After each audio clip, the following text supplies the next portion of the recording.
Estamos celebrando hoy una sesión muy especial de este ciclo La Buena Estrella, que siempre acerca a la Universidad a grandes profesionales del cine y de otras muchas artes, pero especialmente del cine. Y hoy contamos con la presencia de un auténtico número uno del cine europeo, Jaime Rosales, el director de... Mundial. ¿Para qué vamos a andar con pequeñeces Europa?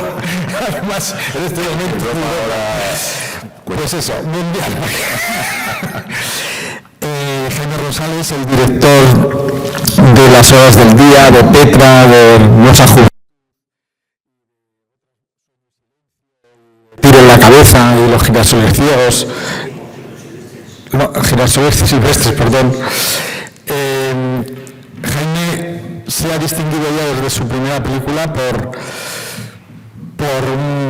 una personalidad muy genuina, muy especial. Es el tipo de cineasta que te das cuenta de que no se parece a nada y a nadie, que juega en su propia liga y que hace cine con una libertad mental y formal completamente extraordinaria, y el resultado son películas normalmente insólitas, inauditas. Y de entre las películas inauditas que ha podido hacer, yo creo, Jaime, que Mowgli es la inaudita de las inauditas. Probablemente. Porque tiene una capacidad de sorpresa inagotable, porque alrededor de temas eternos como el amor, la muerte, el paso del tiempo, la felicidad y otras muchas cosas, le das un punto de vista muy original, muy estimulante, intelectualmente muy excitante, y bueno, pues me ha parecido que es un peliculón, la verdad. Me ha deslumbrado y me ha hecho reflexionar muchísimo, y he estado encandilado viendo esta película, que ahora mismo se está proyectando, porque esto es una novedad de esta sesión, y es que se pone la película. Y después vamos a mantener un coloquio con Jaime, con la participación de tres extraordinarias graduadas en Historia del Arte: Nuria Rodríguez, Nuria Sánchez y Julia Iriarte, y Juan Carlos Ajenjo. También contamos con su presencia, gran cinéfilo de la tertulia de Perdigor, a la que se ha incorporado Nuria Rodríguez. Ellas van a intervenir luego nosotros en el debate, en el coloquio, y ahora pues podemos charlar de lo que queráis, de lo que le queráis preguntar a Jaime, que va a estar encantado de charlar. Jaime ha hecho una especie de gira, ha hecho una gira por diversas universidades españolas, por museos también, donde ha celebrado este tipo de sesiones de proyección y debates con el público. Y a mí de entrada me gustaría preguntarte, porque esta es la primera vez que lo haces alrededor de una de tus películas, ¿cómo y por qué se te ocurrió esta idea que me parece tan buena? Bueno, porque yo creo que la película tiene unas características que no necesariamente tienen todas las películas, y puede que tuviera a lo mejor alguna de mis películas, pero no todas en una misma, ¿no? Y las características la hacen especialmente atractiva o útil o posible en el circuito de universidades, de museos y de cines. De universidades porque retrata el mundo de la adolescencia, y entonces creo que a los jóvenes de la edad universitaria les puede resultar interesante una mirada nada sociológica. No hay nada de problemas sociológicos, ni de problemas políticos, ni de problemas económicos, sino una mirada hacia la juventud desde los problemas existenciales. Entonces eso me parecía que tenía sentido explorar la vía universitaria. Luego también la película tiene una característica formal muy marcada, tiene unas alternancias formales muy fuertes, incluso bastante experimentales, que le podía dar un sentido en el circuito museístico, ¿no? Porque es una película que explora y que pone las formas muy por delante. Y finalmente es una película hecha dentro de la industria, dentro de con actores, algunos de ellos conocidos en Francia, con Alex Bendemour, que también es un actor conocido en España, y por lo tanto hecha en la industria y entonces también tiene sentido, lógicamente, en las salas de cines, que es su lugar en realidad óptimo, sobre todo en cuanto a las condiciones de proyección, ¿no? Y de ahí que, como tenía estas características, pensé que ese triple circuito podía tener sentido de interés, y luego también porque creo que el arte siempre está en continuas mutuaciones, los mercados también están en continuas mutuaciones, y es necesario explorar caminos que todavía no han sido explorados. Dentro de esa exploración, pues hay hallazgos, hay errores, hay cosas que para el futuro se podrán corregir y hacer mejor, y yo creo que ha sido una experiencia muy positiva, muy bonita, y en la que todos los que hemos participado ha sido muy instructiva, ¿no? Sí, yo más o menos creo que creo que hay dos grandes cinematografías en el mundo, dos países que han generado dos grandes cinematografías. Curiosamente, además, fueron los dos países que le dieron nacimiento prácticamente a la vez al cine, que es la cinematografía francesa y la norteamericana. De manera que casi todos los directores tenemos, si no pertenecemos a esas cinematografías, tenemos el deseo, el anhelo de rodar algún día en una de esas cinematografías. En mi caso, todavía tengo el deseo de rodar algún día, puede ser un western en Hollywood y una película francesa, ¿no? Entonces, he podido realizar ese deseo de hacer una película francesa y ha sido también un poco el resultado de que el azar me llevó a este pueblo. Tuve una epifanía muy fuerte con el lugar, porque es un lugar muy particular, y sí, me he encontrado que es una cinematografía que es muy libre, te dan mucha libertad al director, y eso pues lo intentaba aprovechar, ¿no? Me parece que ha sido el motivo, ¿no? Tenía la intuición de que es interesante aprovechar esa libertad para hacer una película muy libre. Si algún día puedo hacer una película en Hollywood, no importaría asumir pues todo su lenguaje, todas sus reglas. O sea, creo que la gracia está también en eso, ¿no? Los grandes directores como John Ford, Hitchcock, etcétera, dentro de esa cinematografía encontraban su propia voz, una cinematografía que era muy restrictiva, pero al mismo tiempo encontraban su propia voz, ¿no? Creo que también es un reto bonito, interesante. No sé si tendré esa oportunidad o no, pero sí. Que yo creo que es, fíjate, yo no recuerdo ninguna otra película en la historia del cine que hay. A mí me ha parecido extraordinario el avión. Sí, de nuevo ahí, en realidad, yo tenía la intuición, pues igual que tenía la intuición de que la película iba a tener una matriz en blanco y negro en Cinemascope y una en color en 4/3, tenía la intuición de que tenía que haber foto fija. Además, una foto fija hecha de una determinada manera, ¿no? Que es con una cámara que es de formato cuadrado, de medio formato, que las fotos esas las hacía yo. Era en blanco y negro. No hay fotos en color, no. Y entonces, tenía la intuición de que se tenía que hacer y que se tenía que meter en el montaje y que ya veríamos qué significaría, ¿no? Creo que lo que hace da una alteración en la temporalidad. Me parece que vemos la película y, por ejemplo, en la escena del bosque, cuando aparecen las fotos, esas fotos no están en presente, mientras que la cinematografía sí que ocurre en presente. Es como algo que ha sucedido, lo estamos viendo, es algo que, acaba de suceder. Y pues al final el cine es el arte del tiempo, es una reflexión. El cine, la fuerza del cine, creo que es el arte del tiempo por excelencia. Eso lo identificó muy claramente Tarkovsky y lo dijo, pero si pensamos que la ficción, cualquier ficción, es una representación del tiempo, por eso desde el cuento de Caperucita a las obras de Shakespeare y tal, son representaciones temporales, una ficción es una representación del tiempo. Cuando apareció el cine, de todas las representaciones del tiempo, y por eso el cine se volcó, yo creo, en la ficción, o cogió el camino de la ficción, porque es el arte que mejor representa el tiempo. ¿Qué es el tiempo? Tenemos que verlo en una película. Y entonces, el tiempo que experimenta el espectador en una sala de cine, que tiene que ver con la duración de la película, la sensación de la duración de la película, la duración de la diégesis, cuántos años se ocurre, pero también la percepción del tiempo que añade en esta película la foto fija, que las fotos también se les inyecta un tiempo de visionado, a veces es 2 segundos, a veces son 4, a veces es 1. Eso me parece que entra bien en esa búsqueda de lo que es representar el tiempo, que es lo que estamos haciendo desde la ficción, desde el cine.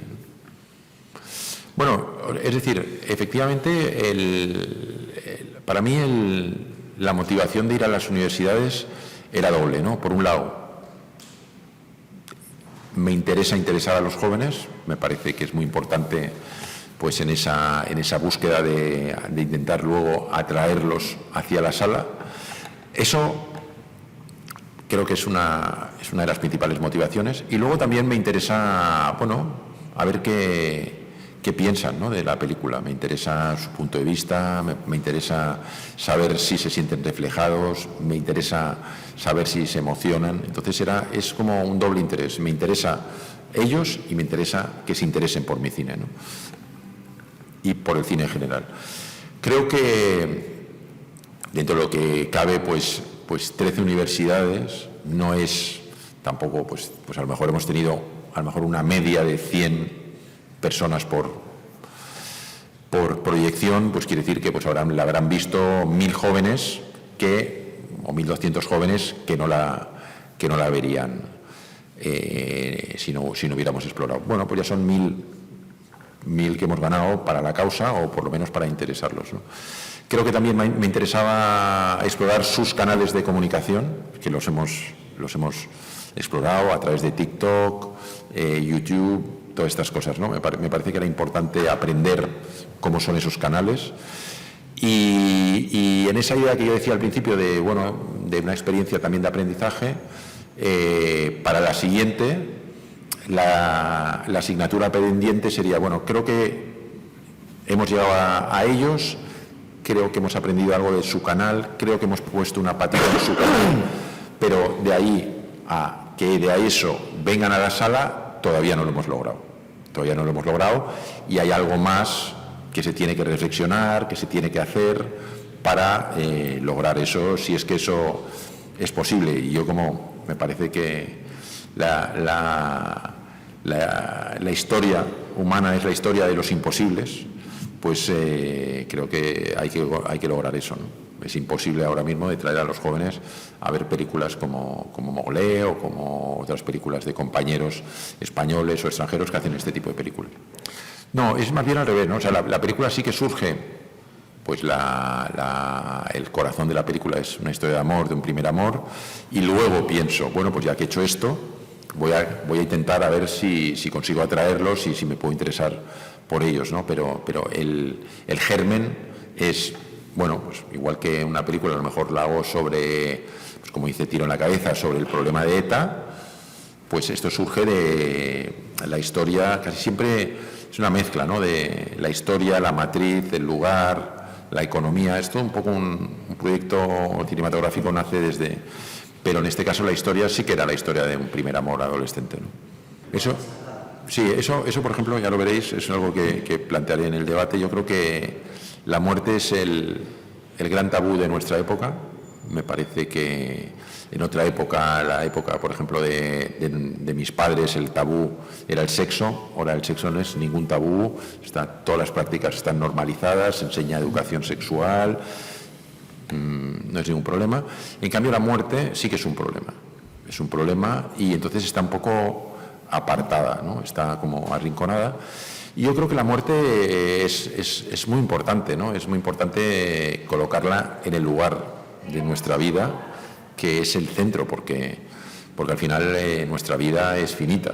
Entonces, aunque cuando se es joven se piensa que es algo muy lejano, que es algo que no va a ocurrir, pues es que ha ocurrido a todos los seres humanos anteriores y a los que están ahora también les va a ocurrir, ¿no? Entonces, creo que la muerte es lo que le da intensidad a la vida, lo que le da valor. Y si no se coloca en su justo lugar, creo que se pueden perder en realidad paradójicamente muchas cosas de la vida. Yo eso lo intento sobre todo decir a la gente joven, es precisamente porque la muerte es algo que va a ocurrir, hay que tomar las decisiones con peso y con trascendencia, ¿no? Porque si no, pues te puedes encontrar que has desperdiciado la vida en realidad, ¿no? Y pues muy bien, la verdad es que, bueno, yo generalmente, por un lado intento llevarme bien con los actores y por otro lado, yo cuando hago una película estoy haciendo un trabajo, no estoy en un acto social de hacer amigos. Entonces creo que dentro de que es un trabajo, pues lo que se trata siempre es de crear las condiciones para que ese trabajo se pueda hacer de la mejor manera, ¿no? Entonces, el trabajo con los actores, bueno, tiene una peculiaridad emocional, tienen de ofrecer pues algo que tiene que ver consigo mismos. Y luego yo diría que he descubierto algo, que no sé si a lo mejor saldrá luego o puede salir, he descubierto que los actores en realidad tienen una neurosis, viven en una neurosis, y la neurosis es que ellos en realidad quieren mostrarse a los demás, pero también quieren esconder algo de ellos mismos. Por lo tanto, lo que quieren es mostrarse de una manera, y la manera que la que se quiere mostrarse es a través de una deformación que permite el personaje, ¿no? Entonces, cuando yo en muchas de mis películas rompo, porque hago que la frontera entre el actor y el personaje esté muy diluida, por no decir confundida en algunos casos, se puede encontrar en situaciones incómodas, tanto cuando están trabajando como cuando se ven, ¿no? Y por ejemplo, yo creo que los dos actores, tanto con Amand como con Samuel, cuando vieron la película en Rotterdam, se quedaron se quedaron un poco incómodos, porque de repente se vieron más algún aspecto de ellos reflejados y hay algún aspecto que a lo mejor querían esconder, ¿no? Y entonces eso les produjo un sentimiento. Sí, se sentían un poco incómodos, ¿no? Pero yo no creo que eso sea malo para el espectador. O sea, el espectador, yo creo que al final estamos haciendo algo que es para el espectador. No, desde el principio salió la idea de una ficción dentro de otra ficción, y la idea de que ellos iban a estar viéndose a sí mismos en la misma historia y que no iban a producir ningún extrañamiento y que tampoco íbamos a plantear quién rodó, cuándo, o hablar de un rodaje, estaba en la génesis, en la primera inspiración casi original, ¿no?, de la película. Es una idea súper afortunada, ¿eh? Sí, esa es una idea. Da un juego. Sí, esa fue una idea feliz. No es lo mismo, ni el moderno Sherlock Holmes de Buster Keaton tampoco, no, porque ahí salen de la pantalla, no, esto es otra cosa. Sí, estos son los personajes, están viviendo una historia, de repente van a un cine, que eso ya, que un personaje, bueno, eso lo hemos visto, a veces van al cine, pero la película que ven es muy parecida a su vida. Y cuando salen, la comentan. Y además va a tener una implicación en su vida, por no decir que lo van a ver más segunda vez desde otro lugar. Lo que me parece genial es que la comentan, pero en ningún momento dice, eso somos nosotros. O sea, lo asumen con una naturalidad. Sí, con una naturalidad. Entonces, incluso Jean-Luc, cuando está en el debate, habla de Jean-Luc. Sí, pero si no fuera él. Sí. Es que luego, por ejemplo, luego eso lo podemos hablar en el debate. Yo sospecho, mi propia interpretación, yo sospecho que hay una sola Gwen, pero hay dos Jean-Lucs. Dicho de otra manera, creo que la Gwen de las dos ficciones es la misma. Mientras que Jean-Luc no es el mismo en una que en la película interior. En la película interior es otro Jean-Luc. Es un Jean-Luc, por decirlo de alguna manera, potenciado de sí mismo. Y él creo que lo reconoce, y por eso habla de Jean-Luc, y casi siempre hablan del Jean-Luc, porque cuando están en el cementerio y van a darse el primer beso, el primer encuentro, están hablando de él, no hablan nunca de ella. Y entonces, oye, ¿tú crees que hizo bien? ¿Tú crees que tal? Yo es que creo que no se tenía que haber tirado porque tal, porque cual. Siempre están hablando de lo que hizo Jean-Luc. Y en la película siempre se habla de lo que hizo Jean-Luc. Porque sospecho, que hay dos, mientras que solo hay una Gwen. Lo que pasa es que dices, bueno, ¿cómo pueden haber dos? Es un imposible. ¿Cómo puede haber una? También es un imposible, ¿no? Si hay una, es imposible porque tú no puedes estar en dos lugares. Si están en dos lugares diferentes, pues también hay un problema. Como que también, otra cosa que también da juego es cuántas veces muere Jean-Luc. Yo, por ejemplo, y eso lo podemos poner ahí. ¿Tú cuántas veces crees que muere Jean-Luc? Dos. ¿Tú cuántas veces crees que muere? ¿Tú cuántas crees que muere? Una, ¿ves? Pero bueno, en general, aquí ha salido 3 veces una. ¿Tú cuántas? Yo diría una, pero... Pues mira, mayoritariamente ha salido una, aunque mi reflejo es casi siempre no, ha muerto 2. Pero en mi interpretación propia es que no ha muerto ninguna. ¡Toma! ¡Hala! No, pero no es por eso, pero eso también es válido. O sea, es decir, por ejemplo, cuando reflexionamos, ha muerto una, vale. Pero podría ser que la única vez que ha muerto no es a lo mejor en la realidad. No es por cáncer de colon. No es por cáncer de colon, sino ha muerto una sola vez, pero suicidándose. En el caso de que la clave fuera que lo que importa realmente en una película, que hay una película exterior y una película interior, es la película interior. Entonces dices, oye, no, a ver, si estoy viendo una película en la que hay una película, en lugar de decir lo que sucede es la realidad y lo otro es una película, podría ser que lo que sucede es la película y la derivada es una derivada inversa. Es lo que realmente ha sucedido es una película. Y lo otro es una ficción de esa ficción. Podría ser al revés. No digo que sea la interpretación única. Sí, claro, sí. Uno de los encantos de esta película es que provoca interpretaciones muy variadas y todas son válidas.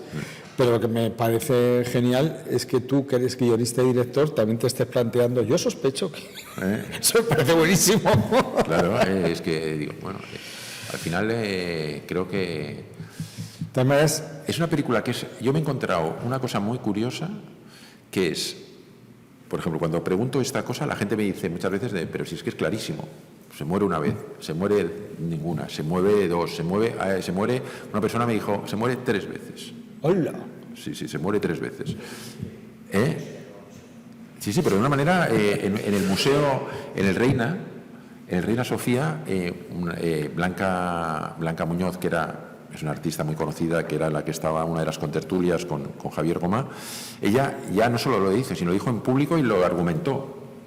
Decía, Jean-Luc muere 3 veces. Bueno, hay una muerte que para ella es simbólica y luego hay otras 2, que en realidad son extensiones de esa muerte simbólica que ella la interpretaba. Por ejemplo, ¿cuál sería la escena clave de la película? Pues según para quién es una y según para quién es otra. Por ejemplo, para Blanca, que me quedé perplejo, dice, la secuencia clave de la película es en el aula del colegio, cuando están explicando a Antígona y él está haciendo dibujitos. ¿Al principio? Como al principio. Decía, esa es la secuencia que para ella era la que explicaba la totalidad de la película. Yo digo, ostras, qué curioso, ¿no? Nunca te lo habrías imaginado. Nunca hubiera pensado que esa escena era tan importante, aunque es verdad que es muy comentada. No. Perfecto. Pues luego nos vemos. Muchísimas gracias. Gracias.